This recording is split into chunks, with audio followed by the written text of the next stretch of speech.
Recentemente eu recebi algumas perguntas do tipo, como é que eu posso me organizar? Aonde que eu posso me organizar? Como que eu posso agir politicamente? Como que eu dou meus primeiros passos, né? Aquela pessoa que tem uma quedinha pela esquerda, que tem um pezinho ali para a esquerda, que às vezes compactua com algumas coisas da esquerda, mas não sabe muito bem como agir politicamente, não sabe muito bem o que fazer para tentar mudar alguma coisa, que às vezes fica na dúvida, será que é só comprar um livro e ler um livro e saber um monte de teoria? Será que é sentar a bunda na biblioteca lá e devorar vários livros de Marx? Será que é comprar um curso? Será que é ir pro Twitter e ficar brigando com a galera lá de direita, achando que vai mudar alguma coisa? Ou será que, sei lá, se filiar num partido, talvez? Aquele garotinho lá, aquele garotinho antigo chamado Karl Marx, escreveu em 1848 um livro chamado Ideologia Alemã. E nesse livro ele escreve algumas teses. Eu não vou citar as teses aqui, mas a tese de número 11, ele diz o seguinte: os filósofos já falaram sobre o mundo, é preciso mudá-lo. Isso significa que uma mudança de número passa obrigatoriamente pelo conhecer o mundo, alinhado a uma prática.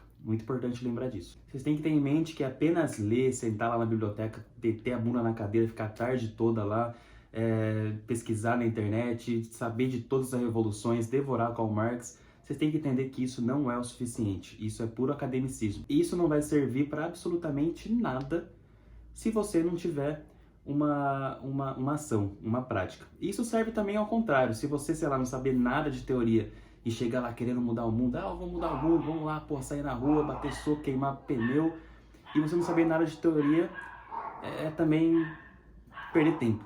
As pessoas precisam entender que é preciso alinhar a teoria com a prática, certo? Primeiro é entender a realidade, né, que a gente está inserido, para a gente poder criticá-la depois. Entender minimamente sobre o assunto para a gente poder criticar e poder agir depois. E, Gustavo, como é que eu compreendo a realidade?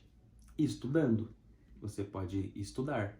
Exatamente a parte teórica. Você estuda, você tem a compreensão da realidade. Agora vamos para a parte do agir. Para mudar, né, a realidade sozinho, você não vai conseguir. É muito difícil. E é por isso que existe as tais das organizações. Lembrando aí que organização não é somente estar num partido que é registrado no TSE, beleza? Pode se organizar, por exemplo, em algum movimento social, em alguma luta revolucionária. Por exemplo, caso você tenha um trabalho, você trabalha e no seu trabalho tem um sindicato.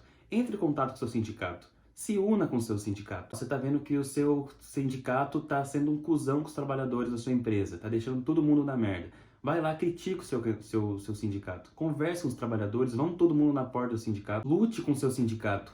Entre dentro do seu sindicato. Vai lá, troca ideia, conversa. Isso é vivência política, isso é um tipo de organização, saca?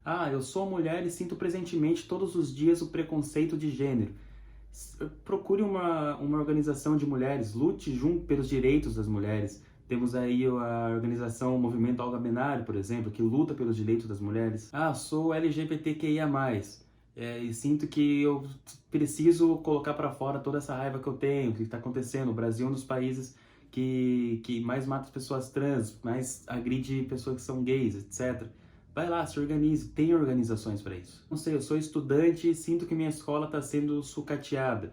Procure uma organização de estudantes, entre lá com eles, troquem ideia, conversem, comece a levantar pautas. Temos aí a Juventude Rebelião, por exemplo, Juventude Correnteira. Eu quero entender melhor a política, quero conhecer os partidos. Se organize num partido que você se identifica. Procure um partido, de preferência um partido revolucionário, não esses partidos da direita, PSL, PL, pelo amor de Deus, tá? O importante não é saber aonde você vai se organizar. O importante é que você dê esse passo, que você vai e se organize. Nós temos costume de, sei lá, sentar a bunda na cadeira e falar, porra, que merda, né? Tá tudo uma merda. Mas ao mesmo tempo a gente nem participa do orçamento que envolve as construções do meu bairro, por exemplo, de coisas que está acontecendo no meu bairro, coisas que está acontecendo na nossa cidade. Enfim, existem diversas maneiras de a gente ser ativo na política, de a gente agir pela vida pública, mas junto disso é preciso teoria também. Lenin já dizia, né? Não existe prática revolucionária sem teoria revolucionária. Então a gente tem que ligar um fiozinho no outro. Se a gente se organizar direitinho, todo mundo faz revolução. Em 1917 a gente teve aí a Revolução Russa, acho que todo mundo conhece, é uma das revoluções mais famosas. E antes da Revolução, a Rússia era um país que tinha servos, para você ver o nível, tinha servos, um país totalmente pobre. Os primeiros intelectuais, né, que começaram a levar para a Rússia nessa época uma organização partidária, um debate sobre o marxismo principalmente, foi ali na década de 80 e comecinho da década de 90. Isso lembrando, a Rússia é um país completamente lascado, tá? Imagina só um doidinho saindo com seu livrinho lá do Marx, né?